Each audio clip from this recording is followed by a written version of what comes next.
Donc, de retour dans Illustrator, voilà une chose qu'on va faire maintenant. Rapidement, 4 pétales en couleur pour faire une espèce de fleur.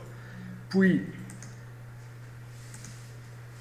on mettra de la transparence, mais comme vous le remarquez, la transparence a été mise uniquement sur le fond des objets, pas sur le contour. Les contours noirs sont restés à 100%. Puis nous allons faire en sorte que automatiquement les contours se détachent visuellement du tracé pour obtenir cet effet de dessin plus naturel. Donc ça c'est automatique.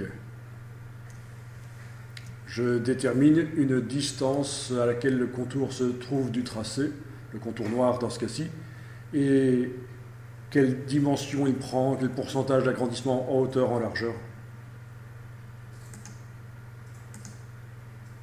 On verra qu'on peut sauvegarder le style qu'on a mis au point sur les pétales, le sauvegarder et l'appliquer sur n'importe quelle autre forme rapidement. Donc là, j'ai créé des cercles et j'ai rapidement appliqué l'effet spécial, le style qui avait été mis au point.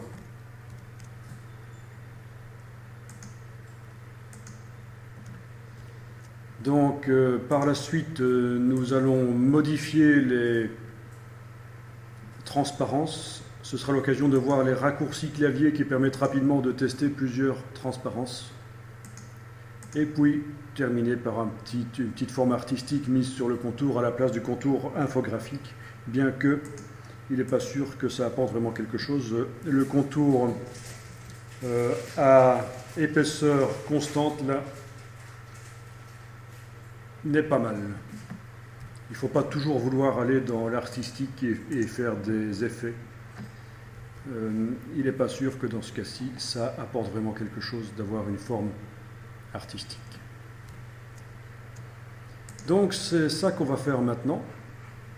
Et puis, une fois qu'on aura vu donc, les transparences sur les formes, qu'on aura étudié ça, nous allons gérer les empilements de différents fonds, puis on passera au texte. Après avoir travaillé sur des formes vectorielles, on passera au texte.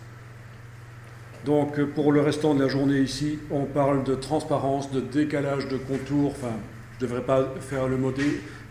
pas dire le mot décalage parce qu'en fait, on ne va pas utiliser la fonction de décalage. On va utiliser une fonction de transformation plutôt pour éloigner le contour du bord de la forme.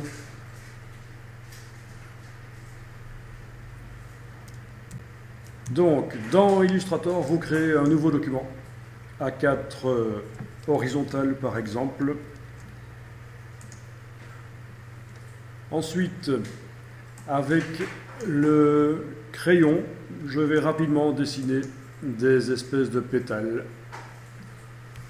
Donc, avec le crayon, actuellement, on voit que le fond de la forme sera blanc, le contour sera noir. Si je ne veux pas avoir de problème avec le crayon, je peux double-cliquer sur lui pour faire apparaître ces options et indiquer qu'une fois que la forme est dessinée au crayon, elle ne doit plus être sélectionnée. Donc je décoche conserver la sélection.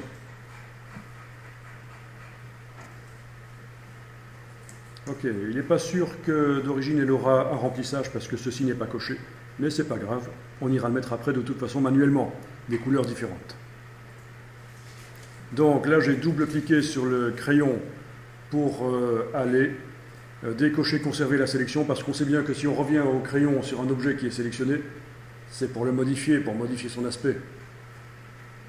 Et donc en faisant ça, dès que la forme sera tracée, elle ne sera plus sélectionnée, je pourrai revenir au crayon, même tout près, refaire une autre forme, ça ne va pas modifier la première. Donc voilà, je dessine un premier pétale, un deuxième, waouh, il est un peu raté celui-là. CTRL Z, voilà. C'est juste très rapide, très stylisé. Voilà, vous pouvez en faire plusieurs si vous voulez. J'en avais fait 4 dans la première version, mais en voilà 6 éventuellement. Donc, affichage tracé, on voit que ce sont des formes faites au tracé. Ce sont des tracés. le crayon a généré des tracés vectoriels. Des formes non fermées, mais c'est pas grave, on peut quand même les remplir de couleurs. Affichage aperçu, je reviens en mode de travail normal. Donc voilà, j'ai des formes qui ont un contour noir, aucune couleur de fond, ça c'était prévisible parce que, en effet, comme je l'avais dit, comme ceci n'était pas coché, le crayon me fait des formes sans remplissage, sans fond. Je vais aller mettre manuellement sur chaque forme un fond différent de couleur. Alors vous y allez, avec la flèche noire, vous cliquez à côté de tout pour tout désactiver, puis vous cliquez sur les différents pétales les uns après les autres et vous allez dans le nuancier. Pour la couleur de fond, c'est important, gardez le contour noir pour toutes les feuilles. On modifie uniquement le fond, on va aller choisir des différentes couleurs. Alors, pas beaucoup de couleurs ici, c'est ennuyeux. Je vais aller chercher le nuancier des couleurs Pantone, menu de la palette nuancier, ouvrir la bibliothèque de nuances, catalogue de couleurs, Pantone Solid Coated. Voilà. J'ai donc le nuancier Pantone Solid Coated.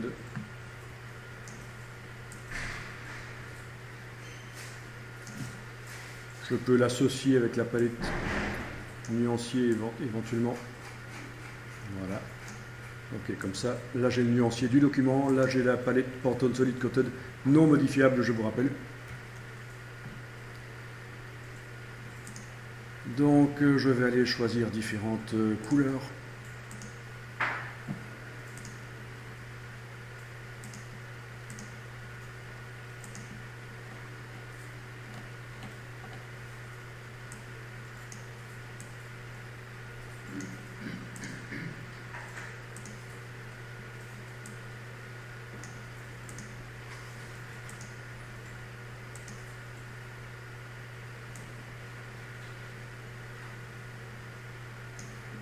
Ok. Alors, vous avez vu ce que je viens de faire?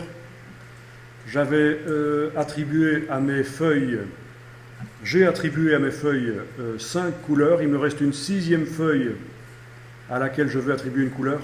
Et je me dis, tiens, j'aimerais autant reprendre la même couleur que celle que j'avais mise ici. Donc je prends la pipette et en ayant mon objet ici sélectionné, je vais aller pipeter là-dessus et j'ai la même couleur qui revient. Donc je vais aller prendre les attributs d'un objet pour les mettre à un autre.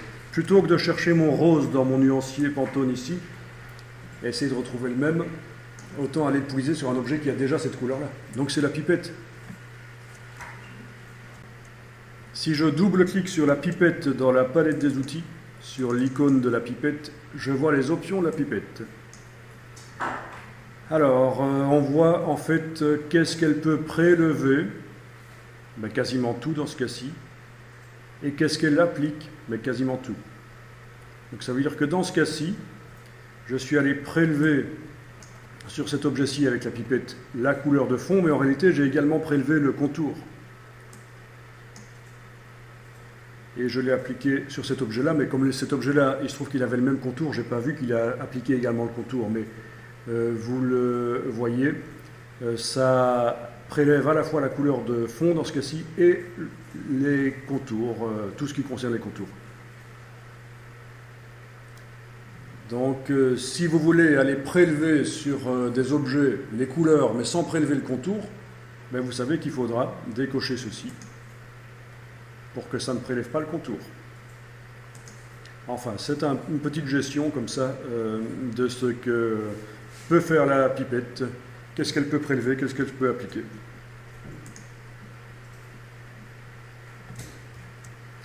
Dans le nuancier du document, je vois les couleurs que j'ai choisies. Alors, les différents objets. Celui-ci utilise la couleur qui est encadrée là, forcément. Celui-là, c'est celle-là. Ça, c'est celle-là. Donc tout ça est très logique. Sauf qu'il y a un des bleus, visiblement, qui n'est pas... Un des bleus Pantone qui est ajouté là, qui n'est pas utilisé. Du tout. Ah si. Ok. Ben, je vais faire en sorte que ce soit exactement le même, parce qu'actuellement, c'est pas le même. Vous voyez? C'est deux couleurs bleues différentes. Donc ok, je vais activer celui-ci avec la pipette, je veux dire, qui va prélever les informations de cet objet-là. Voilà.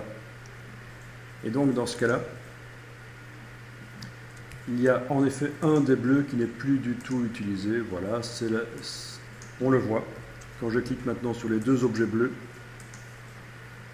la vignette bleue reste la même, activée dans la palette nuancier. Voilà, ça veut dire que celle-ci peut être jetée à la corbeille, elle ne sert pas. Ok.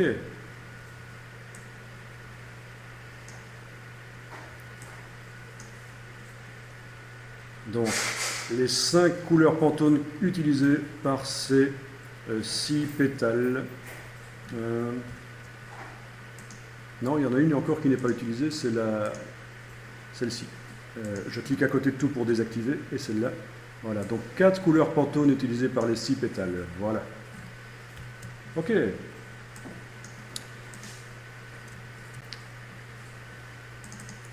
Je double-clique sur la nuance qui est utilisée ici par 2 de mes pétales. Donc les options de cette nuance s'ouvrent et donc elle est utilisée par les 2 pétales.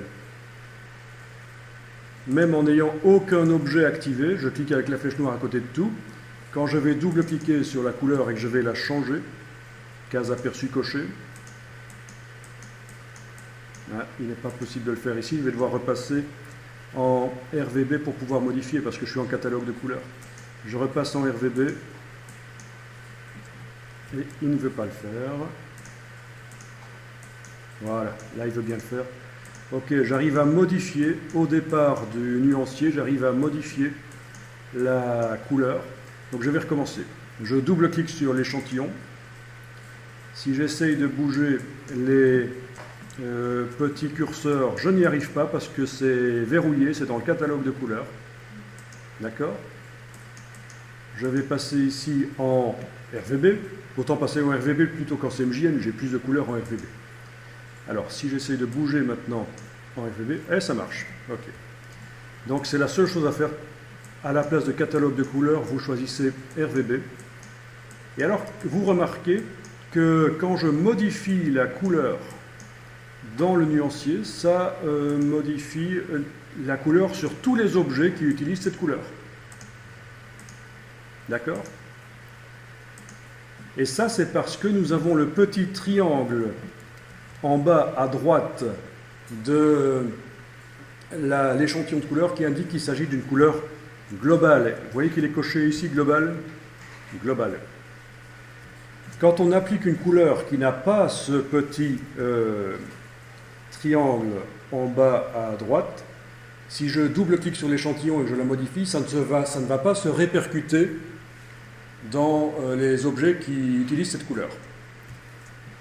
Donc nous y reviendrons à cette notion de couleur globale parce que quand on crée des illustrations, ça peut être très intéressant qu'on leur applique des couleurs globales plutôt que d'aller chercher des couleurs non globales, comme celle-ci. Il vaut mieux leur appliquer des couleurs globales. Comme ça, je peux modifier différentes parties de l'illustration, les couleurs, via le nuancier. C'est un peu comme si c'était un style de couleur. Vous voyez, vous connaissez les styles de paragraphes dans InDesign, où on modifie le texte en modifiant le style de paragraphe. Ben ici, on modifie l'illustration en modifiant les couleurs dans le nuancier.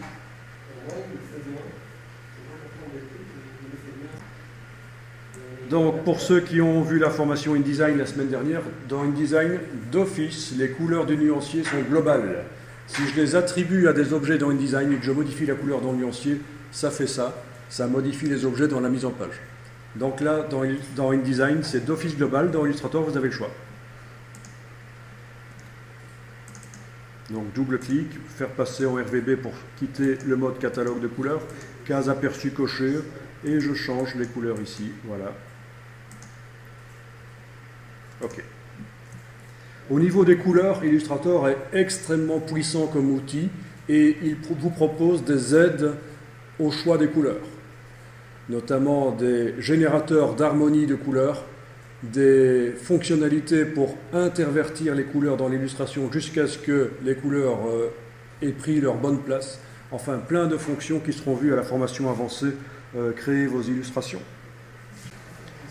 Donc voilà, c'est vraiment quand on n'a aucun objet sélectionné, parce que s'ils sont sélectionnés, forcément, si on va double-cliquer sur la couleur, ça applique cette couleur-là et ça modifie, même s'il n'y a pas le petit triangle. Mais là, je télécommande vraiment les couleurs par le nuancier ici. Alors, si vous voulez, vous pouvez faire un petit test, comme ça vous allez vraiment comprendre. Si vous créez ici une petite boule, voilà, avec l'outil ellipse, et cette petite boule, vous lui mettez une couleur, par exemple, je vais mettre cette couleur-là, voilà, de fond. Je crée une autre petite boule, et je vais lui mettre une couleur Pantone, donc je vais la chercher dans le nuancier Pantone, qui sont d'office des couleurs globales. Ok. Donc, dans le nuancier du document, j'ai maintenant, oui, j'ai cliqué sur deux Pantones, donc il y en a une qui s'est ajoutée pour rien. Donc je désélectionne tout, avec la flèche noire je clique à côté de tout. La Pantone ici ne me sert pas, elle n'est pas utilisée dans le document, c'est parce que j'ai cliqué sur deux Pantones vertes. Voilà. Donc le cas de figure, j'ai cette couleur-ci qui est là, voilà, c'est celle-là. Quand je double-clique sur elle et que je modifie, même avec la case aperçue, ça ne modifie pas la couleur dans l'illustration. On voit que la couleur ici se modifie, mais ça ne modifie pas la couleur dans l'illustration. Ok. Si je le fais sur la couleur Pantone qui doit être celle-là, non, il faut que je choisisse RVB, voilà. Voilà, ok, ça marche. Ah oui, elle était déjà utilisée par l'autre feuille, donc ça modifie aussi l'autre feuille. Ok. Donc, couleur globale. Moi, ça modifie même les couleurs du nuancier qui ne sont pas Pantone. Et as-tu des objets sélectionnés? Oui. Il ne faut pas. Donc, je vais répéter. Parce que c'est vrai que l'explication n'est pas tout à fait claire. Je prends la petite boule ici et je vais créer plusieurs petites boules. Voilà, ma petite illustration. Ok. Alors, je vais avec la flèche noire activer plusieurs boules. Donc avec la touche majuscule enfoncée, je vais en activer plusieurs. Voilà, j'en ai activé 3. Et je vais leur mettre une couleur de fond. Une couleur de fond, celle-ci par exemple, voilà. Ok. Ensuite, j'active avec la touche majuscule les autres boules. Celle-là, je vais leur mettre une couleur Pantone. Donc vous avez remarqué que pour les premières boules, ici j'ai choisi une couleur non globale. Il n'y a pas le petit triangle en bas à droite. Maintenant, dans la palette Pantone, je vais choisir une couleur qui n'est pas encore utilisée dans l'illustration, ce sera plus clair. Donc, une couleur Pantone comme celle-ci, par exemple, voilà. Voilà, elle vient de s'ajouter au nuancier. À partir de là, en n'ayant rien sélectionné dans la palette, dans le document, donc avec la flèche noire, je clique à côté de tout. C'est ça l'épisode qu'il ne faut pas louper. Hein? C'est l'épisode où Brandon revend l'entreprise à Cynthia. Donc ne loupez pas cet épisode. Non, je rigole. C'est l'épisode où je dis il faut cliquer avec la flèche noire à côté de tout. Quand je double-clique maintenant sur la couleur que j'ai appliquée, qui était celle-ci, et qu'avec la case aperçue je la modifie, ça ne modifie pas les objets dans l'illustration, parce que ce n'est pas une couleur globale.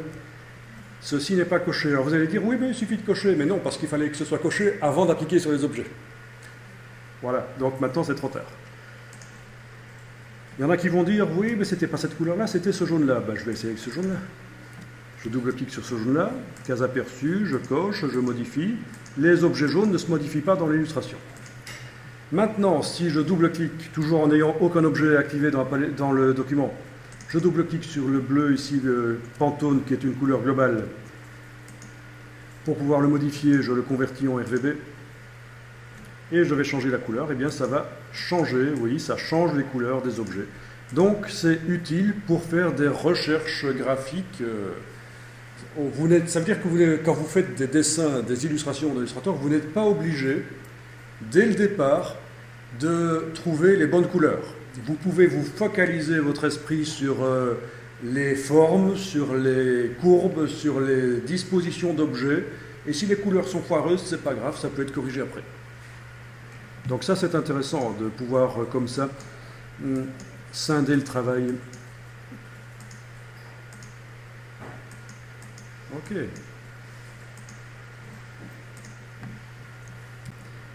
Voilà, donc dans un autre épisode, je montrerai comment créer des couleurs globales, pas nécessairement au départ d'un nuancier Pantone, mais au départ de rien. Une nouvelle couleur qui sera globale et qu'on va appliquer sur des objets. Ici, je vais déjà enregistrer le document. Je vais appeler ça fleur, voilà, 01.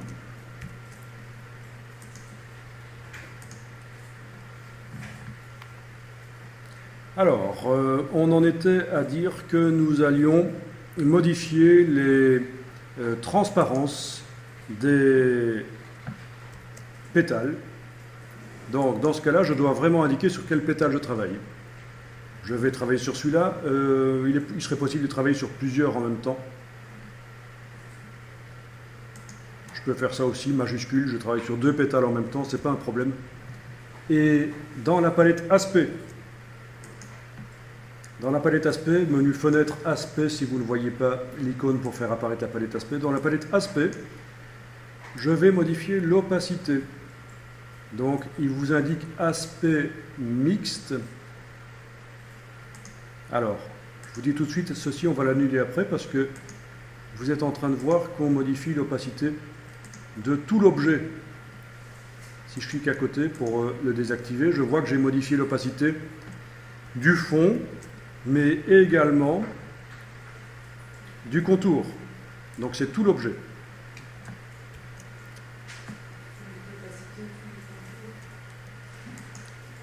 Donc je vais cliquer à nouveau avec majuscule pour activer, dans mon cas, mes 2 objets et modifier l'opacité pour la remettre à 100%. Voilà. Ok. Alors si je veux modifier l'opacité des fonds, eh bien dans ce cas-là, ça ne va pas être possible parce que j'ai des fonds différents sur mes 2 objets. Donc soit je fais un seul objet, soit je fais un autre objet mais qui a le même fond, avec la touche majuscule. Voilà. Et là, à la place de aspect mixte, je vois que c'est les mêmes attributs de contour et de fond sur ces 2 objets. Je vous rappelle que si vous avez des dizaines d'objets comme ça dans l'illustration, Illustrator propose un système pour sélectionner automatiquement les objets. Je clique sur le premier, je vais dans le menu Sélection, Identique, couleur de fond et de contour, peut-être contour et fond, voilà. Et là, il sélectionne automatiquement les autres objets d'illustration qui ont le même contour et le même fond. Donc dans ce cas-ci, c'est un peu bête parce que j'en ai que 2, mais imaginez une illustration complexe où vous avez des dizaines d'objets, vous n'êtes pas obligé de cliquer avec majuscule sur chacun à la suite l'un de l'autre. Illustrator a une fonction qui vous permet de faire des sélections automatiques en fonction de les affinités, les mêmes couleurs de contour et de fond, c'est ce que j'ai choisi dans ce cas-ci. Ok. Alors, c'est là que ça va changer par rapport à ce qu'on a fait avant. Je ne vais pas cliquer sur opacité pour modifier l'opacité de tous ces objets, mais uniquement leur fond, le contour noir, va rester bien noir. Et donc, je dois aller dans l'opacité du fond. J'ouvre ici le fond.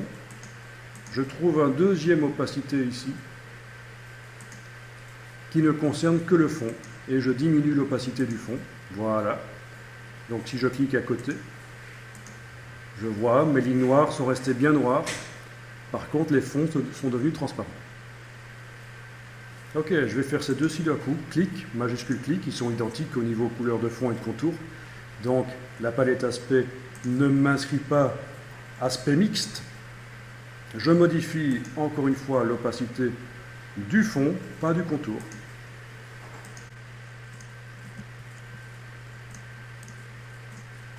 Voilà.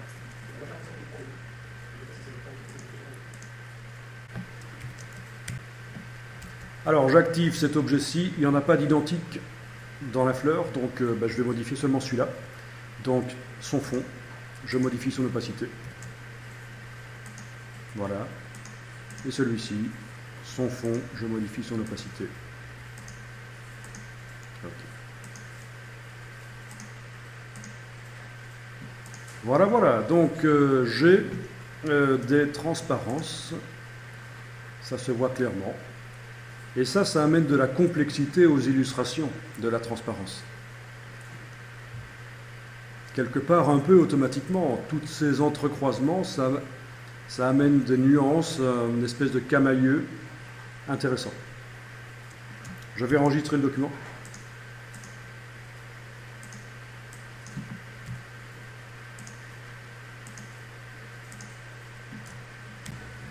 Donc la question que tu te posais, c'est est-ce que je suis sûr que mes tracés sont tous identiques? Est-ce que j'aurais pas changé par erreur un des tracés? C'est très simple de le savoir.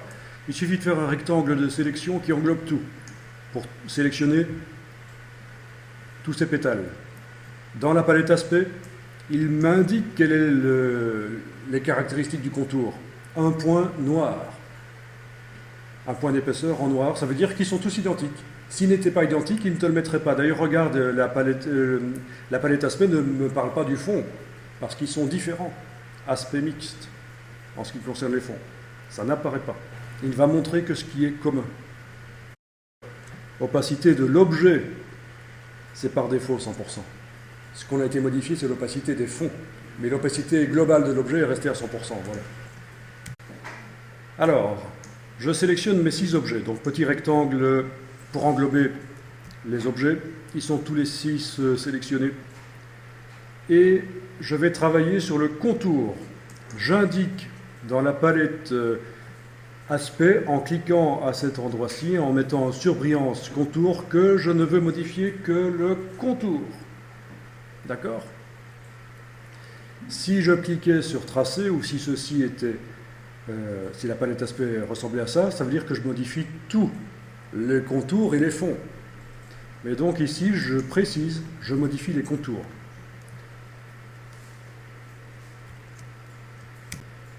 Et je vais appliquer un effet de transformation sur le contour. Alors si vous voulez, vous pouvez ouvrir dans la palette aspect, ouvrir l'onglet qui concerne les contours, et vous allez voir qu'un effet spécial va s'appliquer, mais seulement sur les contours. Il va se mettre ici, à côté de l'opacité qui concerne les contours. Alors on y va, effet, distorsion et transformation, transformation. Effet, distorsion et transformation, transformation. Je coche la case aperçu. Alors voyons un peu ce que ça donne dans la palette aspect. Il ne m'a pas encore mis, ce sera quand je cliquerai sur OK qu'il le mettra. D'ailleurs, je peux cliquer sur OK directement si je veux. OK, voilà. Il y a donc un effet de transformation qui s'est mis uniquement sur les contours. D'accord ?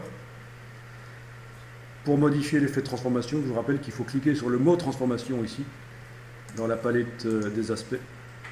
Ça réouvre la boîte et là je vais faire éloigner le contour du tracé. Donc j'ai un déplacement horizontal, vertical, et en plus de ça je peux, si je veux, modifier les dimensions, mais n'y allez pas trop fort, hein. Gardez, augmenter ou diminuer de quelques pourcents seulement, sinon ça va partir à 3 km. Voilà. L'angle, non, l'angle, on ne va pas y toucher. Hein. Dans ce cas-ci, c'est plutôt ennuyeux. On va garder, c'était combien? 0? Oui, 0 degré pour l'angle. Ok. Il y a plein de choses intéressantes ici. C'est extrêmement puissant ce qu'on sait faire avec tout ça. Donc, dans ce cas-ci, surtout, ne faites pas de zèle, modifiez seulement le déplacement et éventuellement aussi l'échelle. Le but est d'obtenir au final une forme qui a l'air d'être dessinée à la main.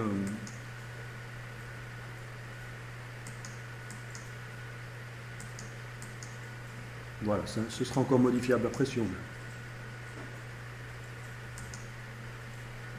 Ok. Et ça n'a pas marché. Pourquoi il n'a pas voulu le faire? On va recommencer, j'ai sans doute trop chipoté.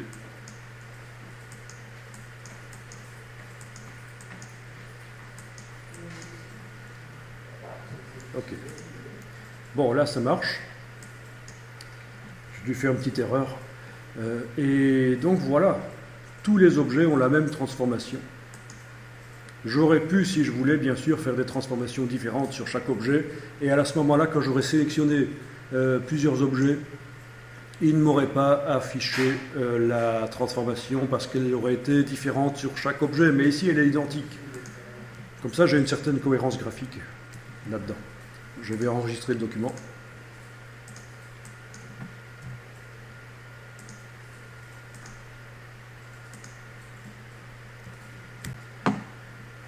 Donc, lorsque vous enregistrez, en effet, il vous met un message à propos des tons directs. Voilà. Lorsque des tons directs sont combinés avec des zones transparentes, leur conversion en couleur quadri dans une application autre que Illustrator peut produire des résultats inattendus. Bon, ça veut dire que si au final cette illustration doit être imprimée en quadri, j'ai intérêt à convertir les couleurs Pantone en CMJN dans Illustrator plutôt que de le faire dans InDesign, parce que InDesign va mal interpréter et ça risque de changer l'illustration. C'est un peu logique, hein, on est dans quelque chose d'assez complexe ici. Illustrator sait le faire parce que c'est lui qui il est prévu pour le faire, mais InDesign ne sait peut-être pas nécessairement transformer les Pantone en quadri en tenant compte de la transparence qu'on a mis ici. Voilà, c'est simplement ça que ça veut dire. Donc, il faudra, avant d'utiliser ça dans InDesign, il faudra aller dans le nuancier. Et là, je n'ai rien qui est sélectionné dans l'illustration, donc tout va bien. Si ça doit être converti en quadri au final, il faudra que je double-clique sur les Pantone et que j'aille demander CMJN. D'accord ? Et à ce moment-là, je devrais avoir moins de surprises. Ça va conserver l'aspect. La Pantone, il faut indiquer aussi ici couleur quadri, voilà. Couleur quadri, CMJN. Ok. Donc, la Pantone n'est plus une couleur Pantone, c'est toujours une couleur globale, mais ce n'est plus une couleur Pantone, c'est plus une spot color, il n'y a plus le petit point dans le triangle. C'est une couleur quadri en fait. CMJN couleur quadri. Et donc voilà, c'est ce qu'il faudra faire. Et je peux le faire sur plusieurs couleurs d'un coup. Clic, majuscule, clic. Menu de la palette nuancier, option de nuance. Et je peux dire que c'est couleur quadri, CMJN. Ok. Donc elles sont toutes CMJN, ce ne sont plus des couleurs Pantone. Elles sont toujours couleur globale, mais elles sont plus couleur Pantone. Et donc là, normalement, si j'enregistre, il ne devrait plus me prévenir qu'il y a un problème, qu'il risque d'y avoir un problème dans un autre logiciel que Illustrator pour l'interprétation des transparences. Voilà, il n'y a plus le message. D'accord. Donc, c'était simplement ça, cas particulier de l'utilisation de Pantone avec de la transparence. Vous n'aurez ce message que quand vous ferez ça. Des Pantone avec de la transparence dans Illustrator.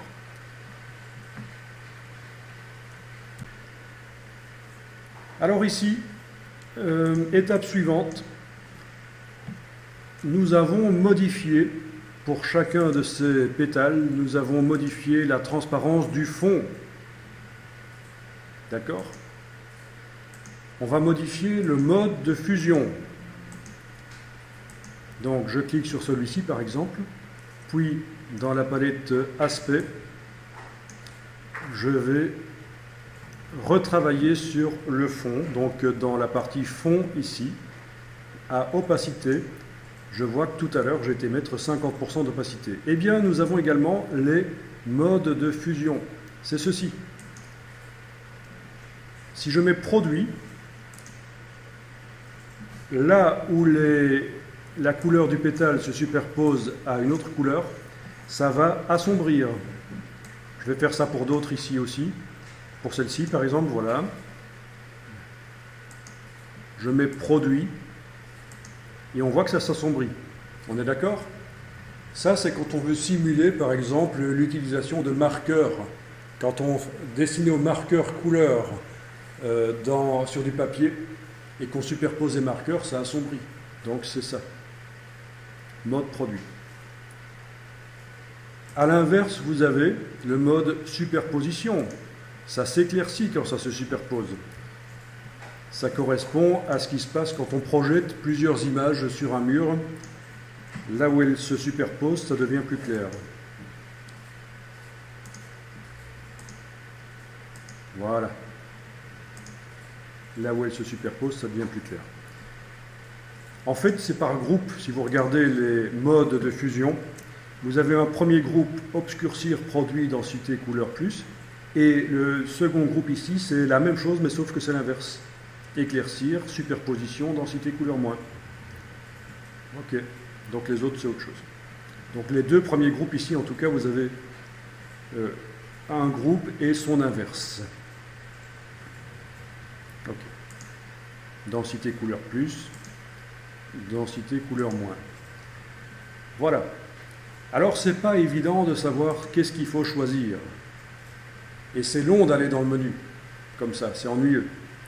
Donc, nous allons utiliser un raccourci clavier pour voyager dans les modes de fusion.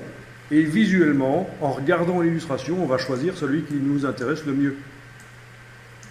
Sauf qu'il se trouve que dans Illustrator, ici, le raccourci clavier n'existe pas, il va falloir le créer.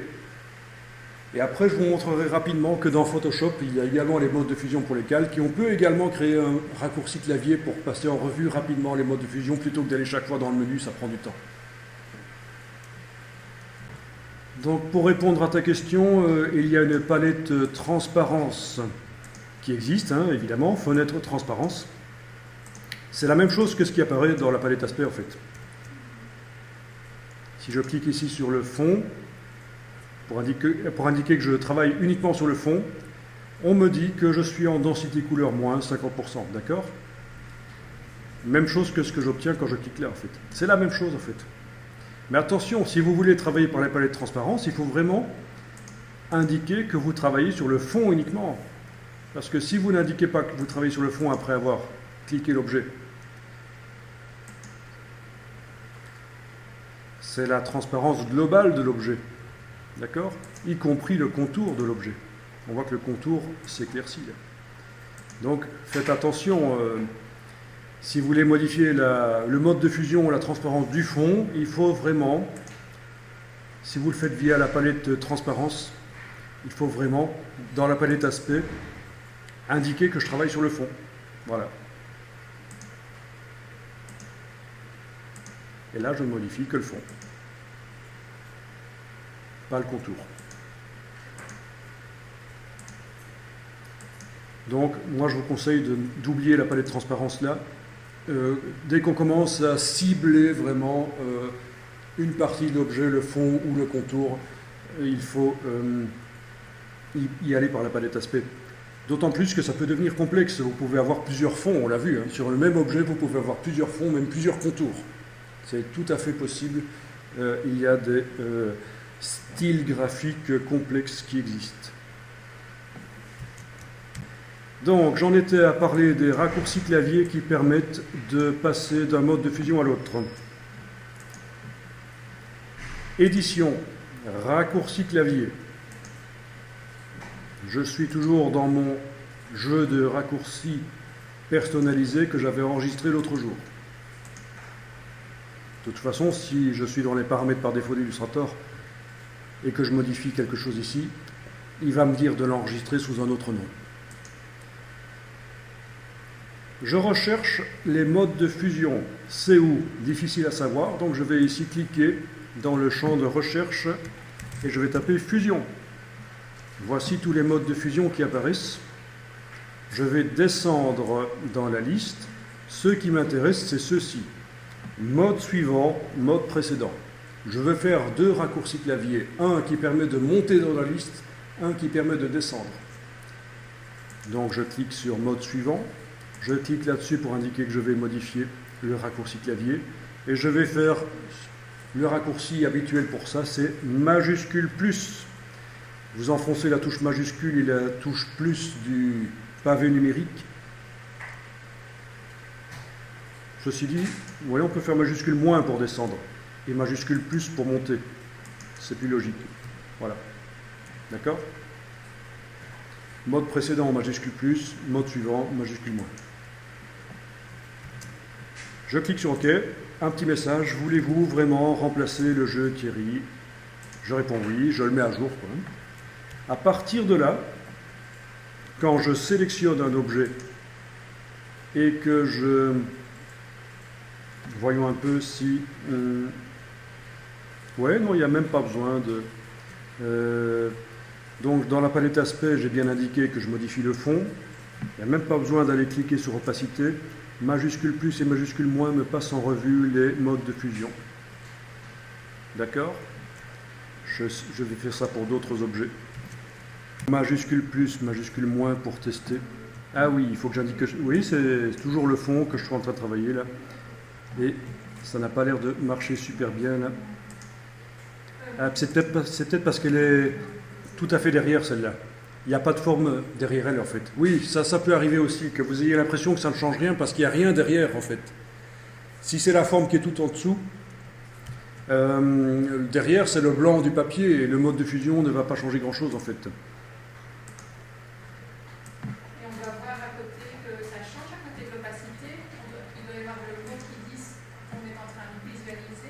Oui, normalement, il doit y avoir le mot qui le dit. Mais c'est vrai qu'ici, ça ne marche pas super. Donc, oui, il est possible que je doive manuellement d'abord changer, passer à autre chose que normal. Et puis alors, le raccourci clavier va marcher. Oui, c'est ça. Donc, voilà l'astuce. Il faut manuellement aller indiquer autre chose que normal. Et à partir de là, le raccourci clavier fonctionne comme on le voit ici. Voilà.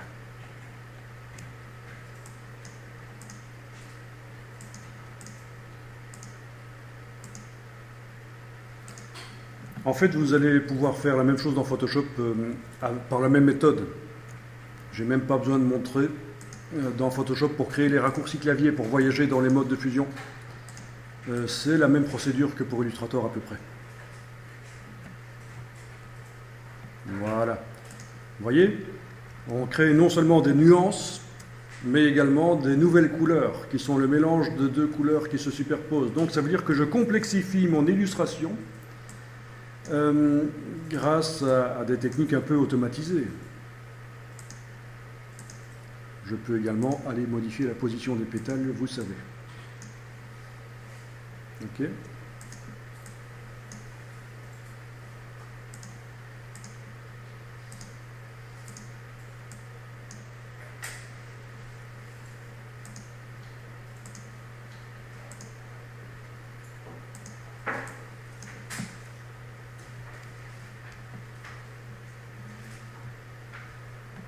Voilà.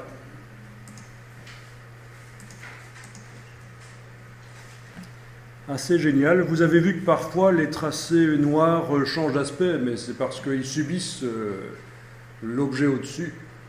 Le fond de l'objet ici rose, avec un certain mode de fusion, peut modifier l'aspect de tout ce qui se trouve en dessous de lui, y compris les contours des objets en dessous.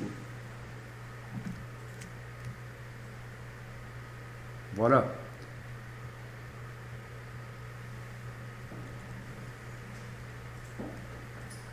Là, j'ai même un tracé qui passe de noir à gris clair.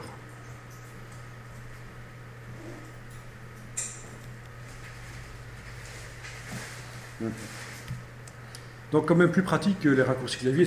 Les raccourcis clavier là-dessus, c'est vraiment essentiel. Si vous n'avez pas ça, vous allez perdre énormément de temps à aller dans les menus, tester chaque mode de fusion l'un après l'autre. C'est à se demander pourquoi c'est pas comme ça d'origine dans Illustrator, possibilité de passer en revue, ou des petites flèches à cliquer, mais même pas. Ceci dit, dans Windows, quand vous êtes dans le menu ici, que vous jouez avec les flèches au clavier, est-ce que ça change l'objet activé? Si j'active un objet, voilà. J'active un objet, je vais modifier le mode de fusion du fond, ici, avec le menu. Si je garde le pointeur dans le menu et que je joue avec les flèches au clavier, est-ce que sous Windows ça change? Sur Mac, non, mais j'ai déjà vu que sur Windows, ça peut marcher comme ça. Avec les flèches haut et bas sur le clavier. Donc c'est encore une autre solution. Ça ne marche pas? Ok. Ça a déjà marché. Ça dépend sans doute du système d'exploitation Windows qui est installé et de la version de Illustrator aussi. Ok. Ah oui, au passage, vous voyez que par la palette de transparence, nous avons la possibilité de faire des espèces de masques de fusion dans Illustrator, comme dans Photoshop. On ne va pas les faire ici, mais techniquement, c'est là que ça se passe. Des masques de fusion qui vont permettre de rendre plus ou moins transparent l'objet, plus ou moins visible. Ça vous rappelle sans doute ce qu'on voit sur les calques Photoshop qui ont des masques de fusion.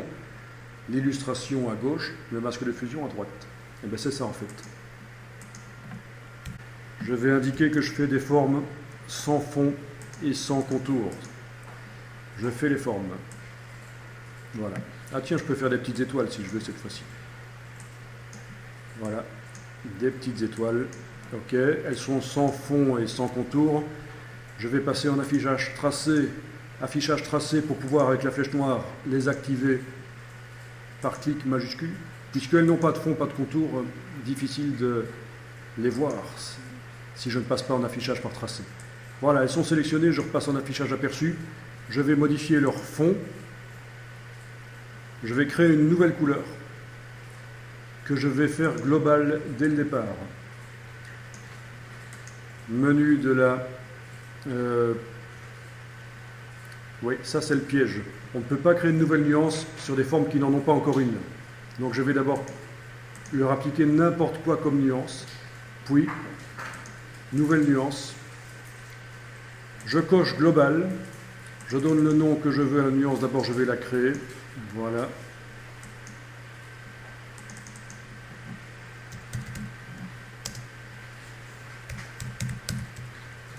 Vert prairie par exemple, voilà. Donc ce qui est important, c'est que j'ai coché couleur globale. Vous avez vu la petite astuce, on ne peut pas avoir accès à nouvelle nuance dans le nuancier si l'objet sélectionné là n'a pas déjà une nuance. C'est vicieux, c'est comme ça. Ok. La nouvelle nuance arrive là et le petit triangle m'indique qu'elle est globale. Donc ça veut dire que même si les objets ne sont pas sélectionnés, ici je clique à côté avec la flèche noire, rien n'est sélectionné, eh bien je peux modifier leur couleur via le nuancier en double-cliquant et en changeant les curseurs. Ça va modifier la couleur des étoiles qui sont là. Case aperçu coché, ça marchera mieux, voilà. Ok. Donc vous avez vu que les couleurs globales, on les a obtenues précédemment en choisissant des Pantone dans le nuancier Pantone, mais on peut aussi créer de toutes pièces une couleur dans le nuancier et choisir qu'elle est globale dès le départ.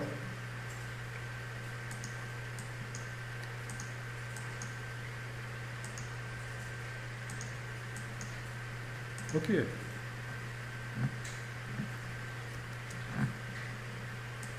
Vous allez dire, mais s'il y avait une des étoiles que je voulais pas, que je veux qu'elle change de couleur, ben je clique sur elle et je change de couleur. Quitte à créer une nouvelle couleur globale.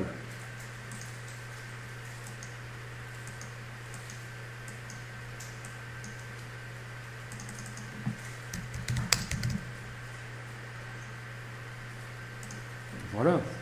Donc, cette étoile-là, quand je vais double-cliquer sur cette nouvelle couleur globale, elle va changer de couleur.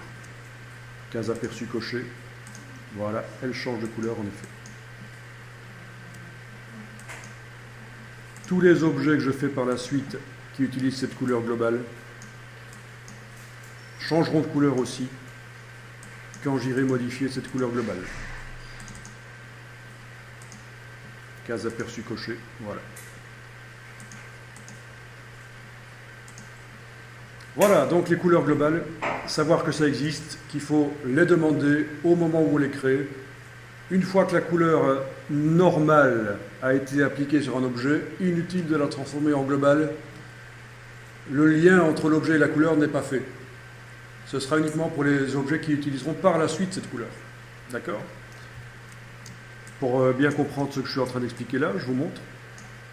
Si j'applique à ces deux, par exemple, hexagones, j'applique cette couleur-ci. Voilà.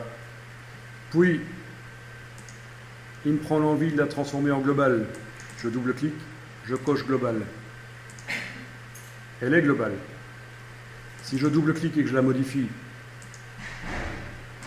les hexagones ne changent pas de couleur parce qu'au moment où ils ont reçu la couleur, elle n'était pas globale.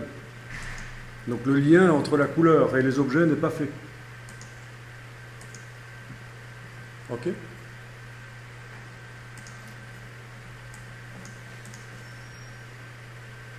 Bon.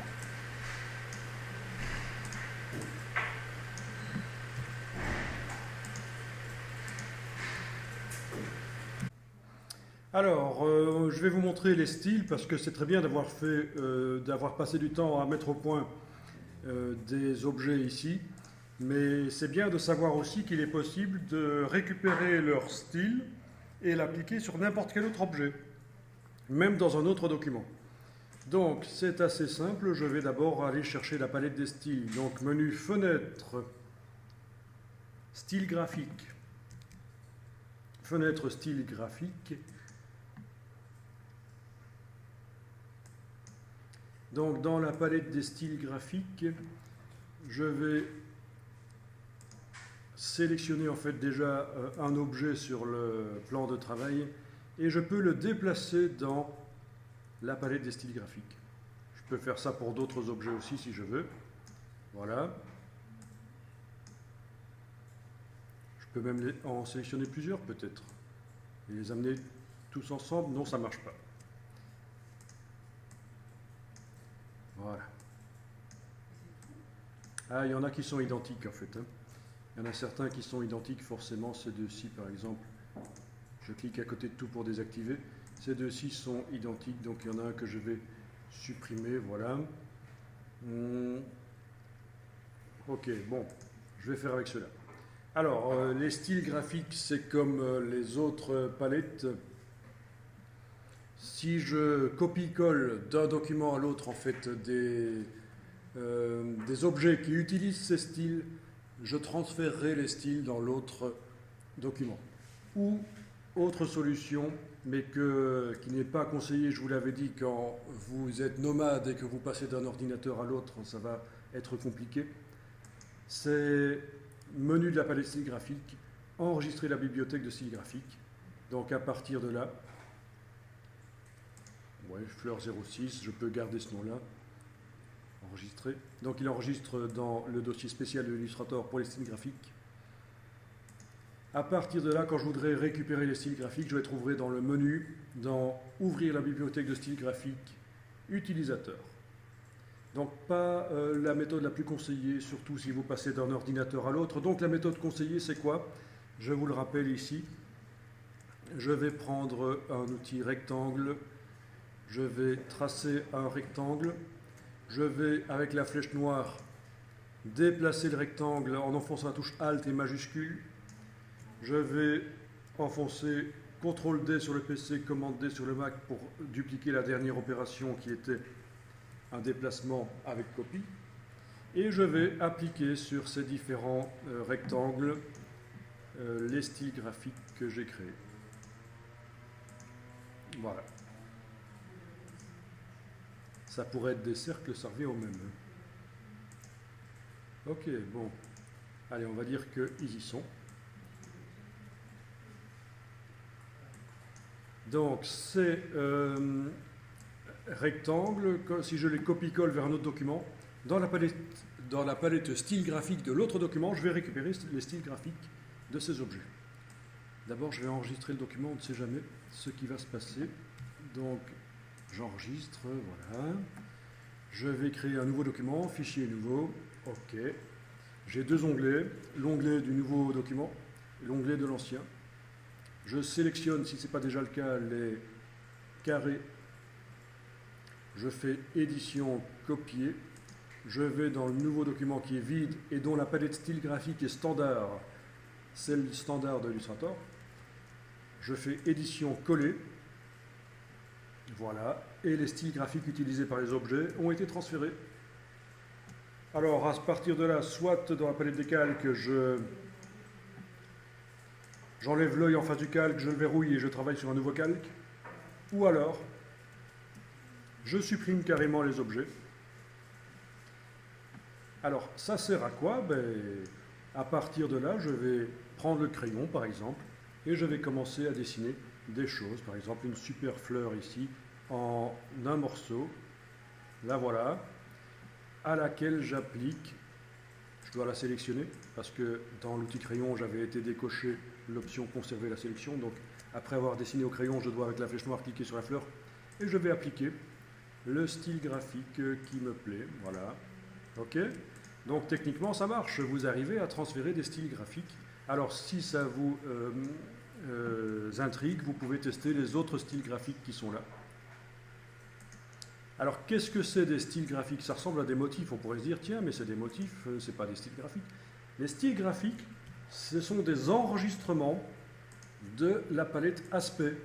La palette aspect sert à mettre au point des styles graphiques. Et quand ils sont mis au point, on déplace le petit... ou on déplace carrément l'objet, comme j'ai fait, ou on déplace ceci vers la palette style graphique et ça crée le style graphique. Alors, des styles graphiques, il y en a plein d'autres dans Illustrator. Menu de la palette style graphique, ouvrir la bibliothèque de style graphique, et j'ai des effets de griffonnage, par exemple, ça va être assez impressionnant, ça, les effets de griffonnage. Voilà. Ok, donc la fleur avec des effets de griffonnage. Et ce qui est intéressant, c'est donc de regarder dans la palette aspect comment ça a été fait. Le style graphique ici, dans la palette aspect, je vois qu'il a été fait avec une multitude de fonds, certains qui ont des dégradés, radial, linéaire. Sur le fond, il y a un effet spécial de griffonnage que je peux désactiver ici, c'est lent. Voilà. Bien entendu, sur le web, vous allez trouver également des styles graphiques à télécharger, comme pour tout le reste. Alors, ta question c'est, est-ce que les styles graphiques livrés par Illustrator, je peux les utiliser? Oui, ils ne sont pas sous copyright, ceux-là. Ceux qui sont sur le web, il faut voir les conditions d'utilisation. Est-ce que c'est freeware? Est-ce qu'on peut les utiliser? Ou est-ce qu'il faut les acheter? Si tu les achètes, tu peux les utiliser, même à des fins commerciales, bien entendu. Il n'y a pas honte d'utiliser un certain... Non, il n'y a pas de honte à utiliser des styles graphiques qu'on a trouvés sur le web. Il y a juste un risque que quelqu'un d'autre puisse utiliser le même. Maintenant, ils sont modifiables. Par exemple, celui-ci que je viens d'appliquer à l'objet. Celui qui faisait partie de la bibliothèque des styles graphiques effet de griffonnage. Je peux aller changer les couleurs après l'avoir fait. Ben oui, on peut aller s'éloigner de ça. Par exemple, le griffonnage. Allez, je clique sur griffonnage et je peux aller. J'ai plein de curseurs pour aller changer le type de griffonnage. Je coche la case aperçue. Ça va être assez lent parce que ça demande pas mal de ressources. Et vous voyez que on modifie déjà le griffonnage. Voilà. Donc là, en ayant l'objet sélectionné et en lui ayant mis le style graphique ici, griffonnage 7, j'ai cliqué sur griffonnage pour faire apparaître la palette griffonnage. Maintenant, je peux aller changer les couleurs de fond aussi. Ici, je clique là, j'ai même pas besoin d'ouvrir. Je clique là et je vais aller choisir d'autres couleurs. Voilà. Ok, donc griffonnage bleu ici. Ici, je vais mettre du vert. Voilà. Ici, je vais mettre du rouge. Voilà, donc c'est assez moche. je devrais rester dans des couleurs qui se ressemblent. Mais voilà, techniquement, vous voyez qu'il est possible de changer, de s'éloigner. On prend ça comme base de départ. Alors il est même possible de les combiner, de combiner plusieurs styles. Mais c'est un peu compliqué. Avec des styles aussi complexes, c'est compliqué. Mais il y a une technique pour prendre deux styles et en faire un seul.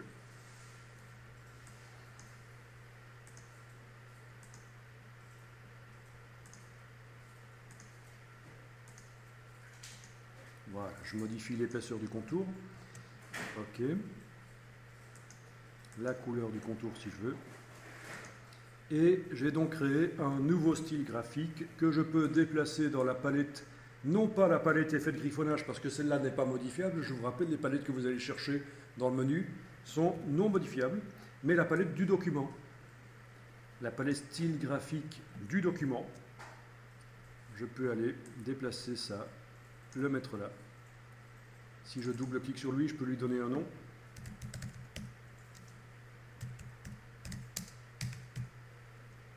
Voilà. Et donc, si je transfère cet objet dans un autre document, le style sera transféré avec dans la palette style graphique de l'autre document. C'est une des manières de transférer les styles graphiques, comme on l'a vu juste avant avec les petits carrés que j'avais créés pour transférer les styles graphiques de mes pétales.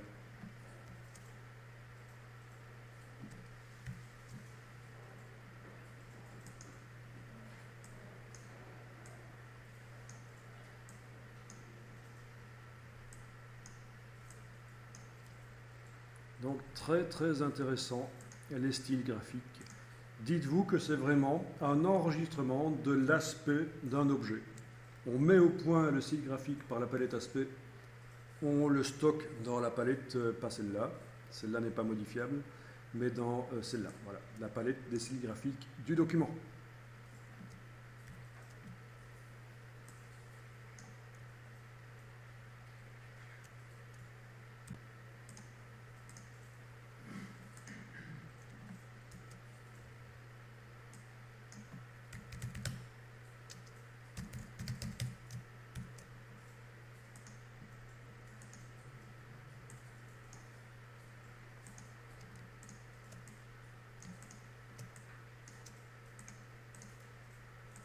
Bon. Utilisable sur n'importe quelle forme, même des formes géométriques, n'est-ce pas? Voilà.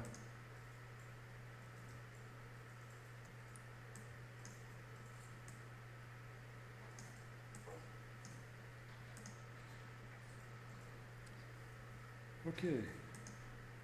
On peut aussi enlever l'œil, si on ne veut pas le contour, ou le jeter à la corbeille, faire un nouveau style graphique sans contour. Tout est possible.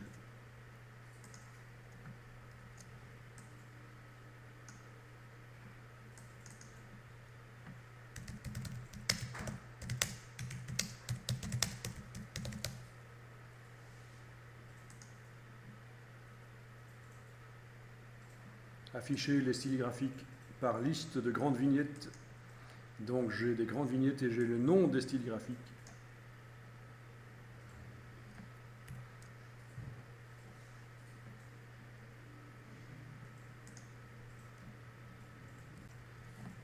Dans Google, je vais aller taper Download Illustrator.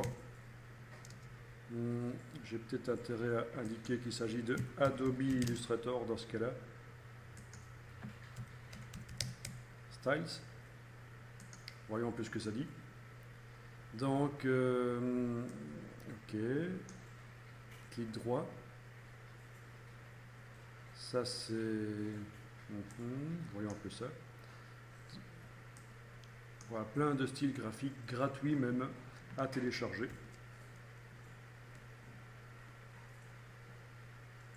Graphic Styles. Voilà ce que j'aurais dû taper même. Mais bon, Styles, ça va. Bien que dans les dernières versions d'Illustrator, ils ont intégré les styles de paragraphes et de caractères qu'il n'y avait pas avant. Donc, avant, il n'y avait que les styles graphiques dans Illustrator. Maintenant qu'ils ont intégré les styles de caractères et de paragraphes, c'est vrai qu'il faudrait peut-être préciser que c'est les Graphic Styles que je veux. Ok.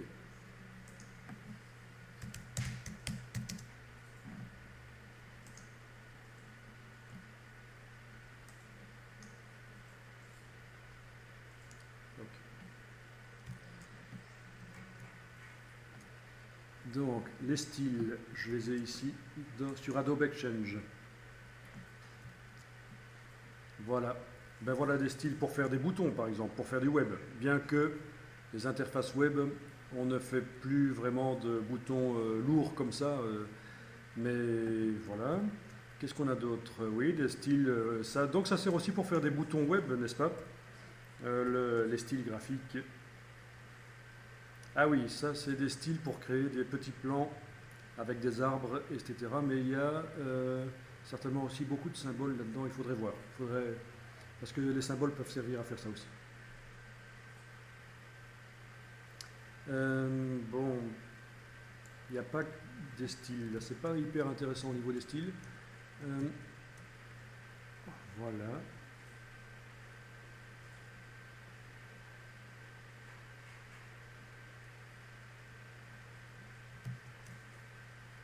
Bon, il faut chercher, il faut tester.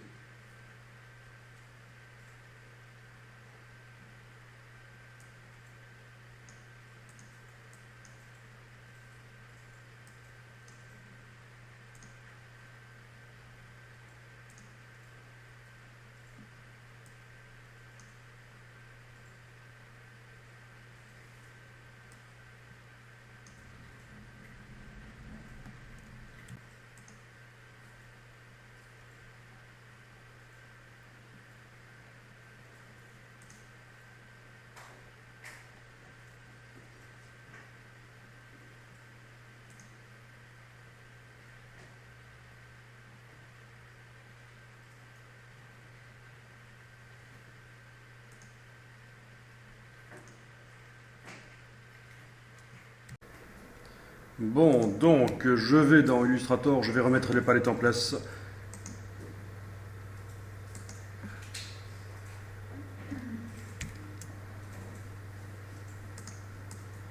Et je vais créer un nouveau document. Donc on va ici voir la différence entre l'effet spécial transformation et l'effet spécial décalage. Donc allons-y, nouveau document Illustrator.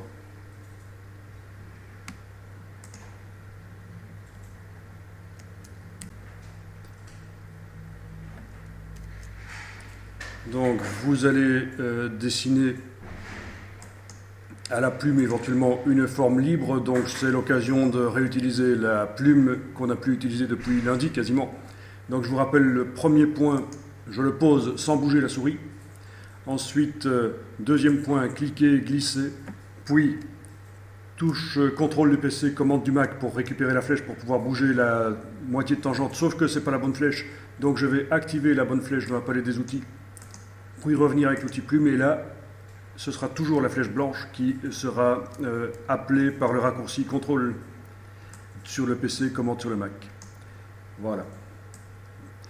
Je vais continuer ici, sauf que le tracé a été interrompu, donc il ne continue pas mon tracé, donc je fais CTRL Z sur le PC, commande Z sur le Mac, et je vais devoir ici indiquer que je recontinue le tracé à partir de là, donc je clique sur le dernier point de construction, voilà, puis je vais mettre ma mini tangente ici, touche commande du Mac, CTRL du PC, et j'ajuste. Voilà. Alors, cette méthode de la micro-tangente est celle qui est préconisée par Adobe, parce que ça crée toujours des véritables courbes de Bézier. Si on zoome, donc dans ce cas-ci, peut-être pas parce qu'elle a été supprimée dans le processus, bel exemple, je vais revenir un peu là-dessus après. Si je zoome sur un autre point ici que je clique, avec la flèche blanche, je vois que j'ai deux moitiés de tangente de chaque côté, donc ça veut dire que ce sont des véritables courbes de Bézier. Ça veut dire qu'il n'y a pas une cassure énorme au niveau des points. Une cassure, il y en a une parce que j'ai une petite tangente d'un côté et une grande de l'autre, mais la cassure n'est pas énorme, on est d'accord. Dans le cas de mon premier point, lui, il a perdu sa deuxième moitié de tangente, et là, j'ai une véritable cassure. Ça se voit au niveau du contour, là, on voit que c'est vraiment cassé. C'est parce que lui, il n'a plus qu'une seule moitié de tangente. En fait, quand j'ai cliqué pour raccrocher avec la plume, j'aurais dû bouger. pour créer une tangente. Mais c'est pas grave, je vais en recréer une véritable. Ok? Donc on appelle ça des courbes de Bézier parce que ça a été inventé par un ingénieur automobile qui s'appelait Pierre Bézier, qui a inventé cette technique pour arriver à décrire des courbes avec très peu de points. Donc en fait avec 4 points, on arrive à décrire la forme d'une courbe. D'accord? Ici j'ai une courbe, celle-ci. Et c'est la position de 4 points qui permet de décrire cette courbe. Donc les 2 points d'ancrage, celui-ci et celui-là, et les 2 poignées de tangente.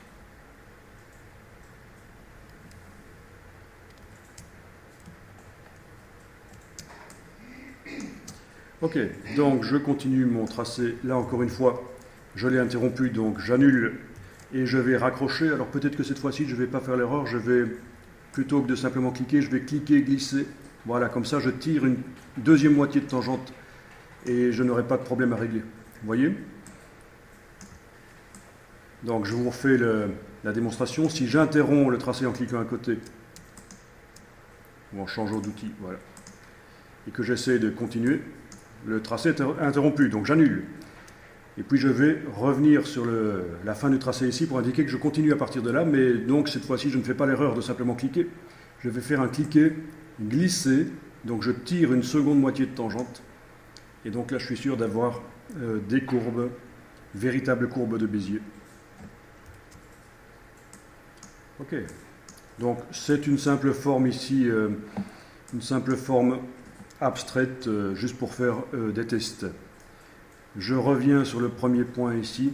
Là aussi, je peux cliquer, glisser pour lui faire une tangente pour que ça raccorde. Parce que si je fais simplement cliquer, le premier point n'aura qu'une moitié de tangente. Là, il en a 2. Normalement.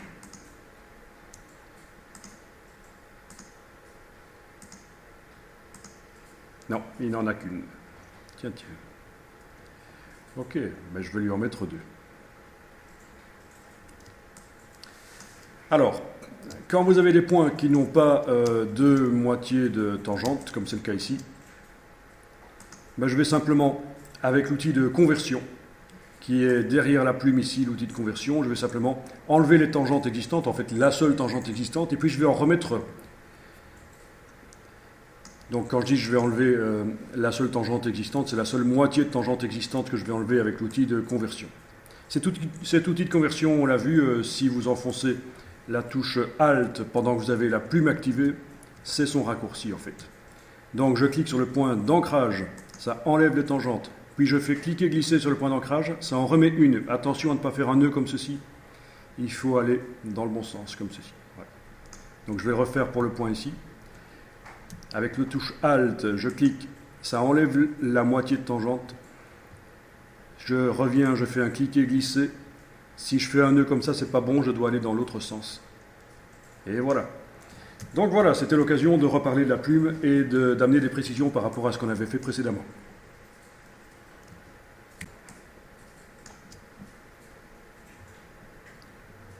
Donc cette forme, je peux lui donner une couleur de fond. Je vais aller chercher les Pantones dans le menu de la palette nuancier, ouvrir la bibliothèque de nuances, catalogue de couleurs. Voilà, je vais attacher cette palette avec celle du nuancier.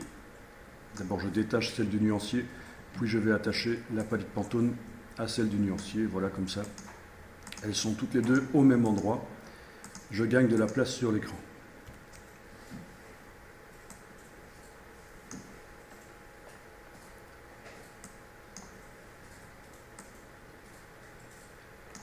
Donc les Pantones sont des encres qui sont utilisées chez l'imprimeur. On crée la couleur avant de mettre l'encre dans la presse. La couleur est créée par mélange. Donc les couleurs ne sont pas comme en quadri, créées par superposition de cyan, magenta, jaune, noir. Ce sont des encres déjà en couleur, avec la bonne couleur, avant même d'aller dans la presse. Il y en a plus de 700, mais en fait, elles sont créées par des formules de mélange des couleurs de base. Les premières Pantones que vous avez là sont les couleurs, les véritables encres qui existent, qui sont vendues par Pantone aux imprimeurs. Et ils les mélangent, ces encres de base, celles qui portent des noms là. Ils les mélangent pour obtenir les autres couleurs. C'est comme ça que ça fonctionne. Donc ils ont des machines pour mélanger les encres, pour préparer les Pantones. Donc ne croyez pas qu'il existe 700 encres Pantone vendues par Pantone. Il en existe beaucoup moins que ça. On les voit là. Et c'est l'imprimeur qui crée son encre. Alors je pourrais dire beaucoup plus à ce propos, mais puisque j'ai touché ici aux encres Pantone, j'amène également une petite information supplémentaire à propos des encres Pantone.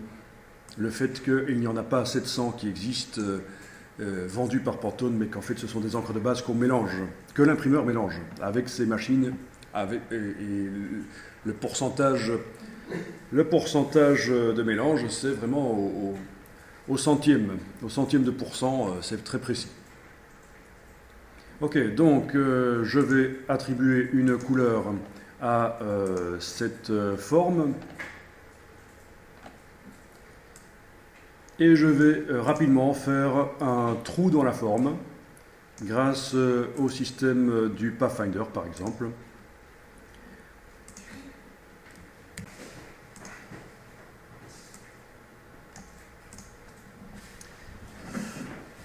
Bon, alors,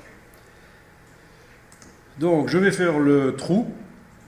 Je peux rapidement faire ça avec un cercle. Je pourrais le faire avec la plume aussi, oui, pourquoi pas. La plume, clic. Ah non, si je veux faire les choses vraiment proprement et ne pas devoir recréer une tangente après, je peux faire un clic et glisser. Alors je vous ai dit, le premier point, il ne faut jamais faire un clic et glisser, il faut simplement cliquer. Pourquoi est-ce que je vous ai dit ça? C'est parce que les débutants ont tendance à faire ceci. Ils essayent de dessiner et ils créent une tangente géante. Mais si vous savez qu'il faut faire une petite tangente, ce n'est pas un problème, vous faites une petite tangente, vous dirigez à peu près dans le sens où vous voulez faire la suite de la forme, ça va. Vous savez que vous n'avez pas fait un trait, là, vous avez simplement fait un point avec une tangente. Tangente suivante, touche commande du Mac, CTRL PC, j'ajuste, etc. Voilà, nous allons donc créer une forme avec ce trou. Je reviens sur le premier, cliquer, glisser, voilà. Donc pour arriver à faire un trou avec cette forme, je sélectionne les deux formes, et je vais utiliser le Pathfinder. Alors parfois vous allez voir que dans Illustrator on vous propose d'utiliser Objet, Tracé transparent, Créer. Objet, Tracé transparent, Créer. En fait, ça revient au même que d'utiliser le Pathfinder. Parfois, quand on fait des formes à plusieurs trous, la méthode objet, tracé, transparent, créer ne fonctionnera pas bien.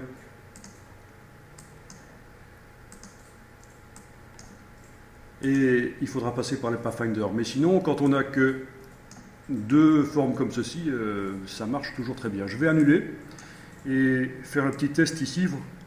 Vous ne le faites pas.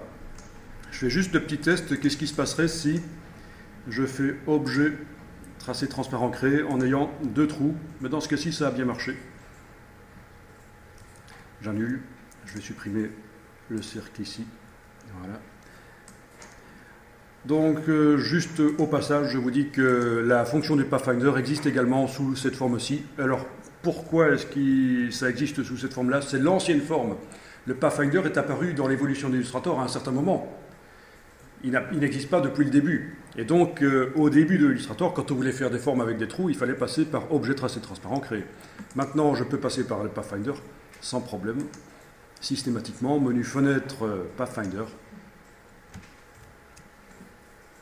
Et je vais indiquer que je veux une forme où ça s'exclut, ça fait un trou là où les deux formes se superposent. Exclusion. Donc si je fais fenêtre, si je fais affichage, afficher le damier de transparence, on voit que c'est véritablement un trou.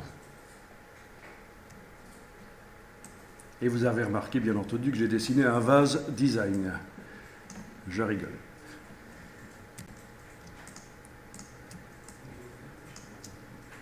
Alors, cette forme à trou, je vais la dupliquer. Moi, il ne le fait pas.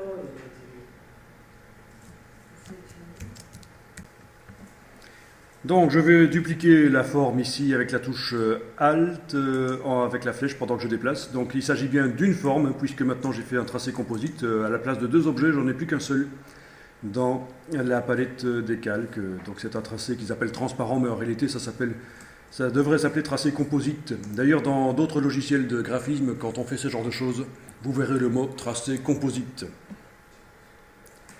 Donc je vais, avec la touche Alt et la flèche déplacer, voilà. Ok. Ce qui va me permettre de faire des petits tests. Je peux réduire ça un peu si je veux avec la transformation manuelle. Dans mon cas, j'ai fait un peu grand par rapport à ma page, voilà. Ok.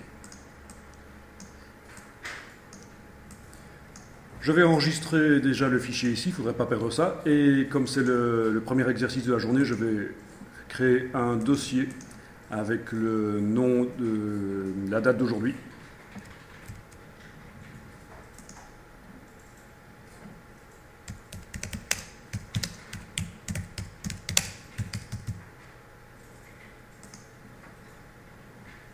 Donc on est en train d'étudier les différences entre transfo de contour et décalage de contour.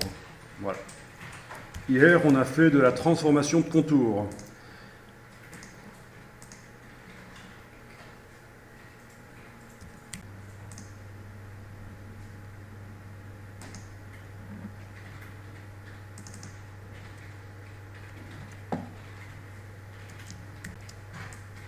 Donc, si vous vous souvenez, on a fait de la transformation de contour pour donner l'impression que le contour ne colle pas au tracé. Le tracé est rempli par la couleur unie. Par contre, le contour, on a demandé qu'il s'éloigne. Donc, mon trait de crayon, c'est là vraiment où j'ai le tracé. Et le contour a été décalé. Et donc, ça, c'est ce qu'on a fait hier.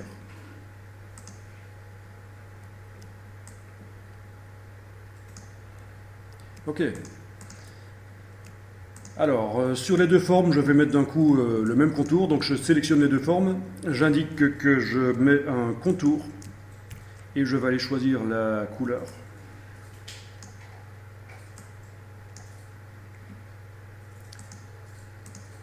Ok, l'épaisseur là au-dessus éventuellement. Voilà.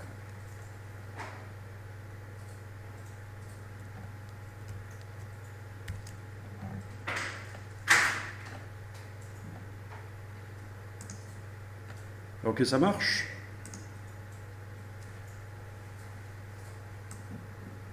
Bien. Alors, je sélectionne maintenant uniquement l'objet de gauche et je vais refaire l'opération d'hier. C'est certainement pas superflu de faire un petit rappel comment je détache le contour du fond. C'est via la palette aspect. Donc menu fenêtre aspect éventuellement. Via la palette aspect, il faut indiquer qu'on travaille uniquement sur le contour. Donc je clique dans la palette aspect sur la ligne qui concerne le contour. Actuellement, le contour, qu'est-ce qu'il a? Un réglage d'opacité, mais il est normal. Il n'y a pas de problème, c'est opaque à 100%, rien n'a changé. Et je vais ajouter en plus, l'effet de transformation. Donc, menu effet, distorsion et transformation. Transformation. Effet, distorsion et transformation, transformation. Je coche la case aperçue et je joue sur la mise à échelle éventuellement. Voilà. Si je mets 110% en vertical et en horizontal, le contour s'agrandit de 10%, comme on le voit. Voilà ce que ça donne. Bien. Hier, on avait joué également sur le déplacement, mais je ne vais pas le faire ici. C'est bon comme ça.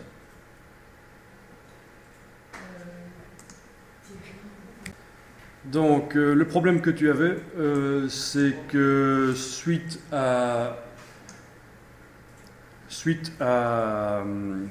au tracé transparent qu'on a créé via le Finder, tu as obtenu des groupes. Est-ce que tu étais allé par le Finder ou par le menu objet tracé transparent créé? Par le Finder. Donc, il est possible que d'autres ici dans le local aient le même problème. Donc, ce qui se passait, c'est que les objets, l'un et l'autre, sont dans des groupes que je peux recréer le problème en faisant objet associé. Voilà, en sélectionnant un objet et puis faire objet associé. En fait, je mets l'objet dans un groupe. Donc c'est un peu bizarre parce qu'il n'y a qu'un seul objet là. Mais en tout cas, voilà, si c'est le groupe qui est sélectionné, hein, si je clique sur l'objet ici de gauche, je sélectionne le groupe. À l'intérieur du groupe, l'objet n'est pas sélectionné. On n'a pas la double cible à cet endroit-ci. Eh bien, dans ce cas-là, la palette aspect, évidemment, ne me montre pas que c'est un objet avec un fond, dans mon cas rose, et un contour couleur ocre. Non, puisque, en fait, c'est ce qui concerne le groupe. Si je veux vraiment modifier l'objet, je dois, ici, descendre, cliquer pour le sélectionner. Et voilà. Ou alors, on a vu que si on double-clique, on passe en mode isolation, je suis descendu dans le groupe. Là, je suis au niveau de l'objet. Voilà, mode isolation, je travaille sur le tracé transparent. Ça, c'est aussi une solution. Le double-clic pour passer en mode isolation, puis je vais remonter ici. Ok. Mais donc, dans ce cas-ci, j'aime autant faire comme ceci. Voilà. Mais Thierry, malgré tout, si je veux appliquer l'effet... Donc le problème des groupes, quel intérêt on peut avoir à mettre un effet spécial sur un groupe, on va le voir un peu plus tard. On y reviendra. Donc ok, je continue ici. Donc j'ai mis un effet de transformation. On sait bien que si on veut le modifier, il faut absolument retourner dans la palette aspect, il ne faut pas retourner dans le menu effet. Une fois que l'effet spécial est mis sur un objet, pour le transformer, je dois retourner ici et cliquer sur transformation. Et donc il n'agit que sur le contour, bien entendu. Celui-ci. Voilà, si je mets 120, j'augmente à 120% le contour, case aperçue, et voilà. Ok, on voit ce que ça donne.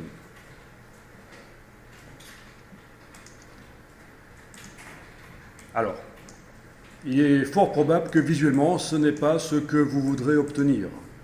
Dans le cas des fleurs, des pétales qu'on a fait hier, c'était pas mal, mais si vous voulez que le contour soit à une distance constante par rapport au fond, il va falloir utiliser autre chose, et c'est ce que je suis en train de vous montrer ici, la différence entre la transformation de contour et le décalage de contour. Donc ici, dans ce cas-ci, je vais sélectionner l'objet de droite. Attention, c'est le groupe qui s'est sélectionné si vous avez des groupes, donc on va plutôt aller sélectionner le tracé lui-même vraiment dans le groupe via la palette des calques, par exemple. Et dans la palette aspect, je vais indiquer que je travaille uniquement donc sur le contour, parce que la forme doit rester à cette dimension-là, c'est le contour qui doit bouger. Donc je dis que je clique sur le contour, que je travaille sur le contour. J'indique que je travaille sur le contour de cet objet que je viens de sélectionner ici. Et je vais cette fois-ci dans le menu Effet, Effet, Tracé, Décalage. Effet, Tracé, Décalage. Je coche la case Aperçu, et voilà. Et vous faites varier la valeur ici. Alors, une fois que je l'ai sélectionné, je peux jouer avec les flèches haut et bas du clavier. Ça me permet d'éviter de devoir réinscrire chaque fois la même valeur là. Voilà. Donc c'est pas du tout la même chose en fait au niveau du résultat. On est d'accord. Donc un peu plus tard dans la journée ici, nous allons mettre des effets, des contours comme ça en décalage sur du texte. Et ben, c'est ce qu'il faudra mettre si on veut cet effet régulier de contour à une distance constante par rapport au fond. Ce sera un effet de décalage.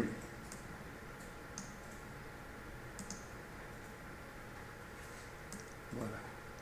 Donc, il n'y a même pas besoin de sélectionner la valeur. Simplement cliquer là et jouer avec les flèches haut et bas sur le clavier. Cas aperçu, ce sera mieux pour voir ce que ça donne. Voilà. OK. Mon contour intérieur, comme mon trou est petit, il est caché. Il n'y a pas moyen. D'accord, donc ton le trou là est petit et le contour ne se voit pas, donc tu peux éventuellement essayer, bien entendu, de... je vais aller voir le problème parce que là je le visualise pas trop. Le contour est déjà au-dessus du fond en fait ici.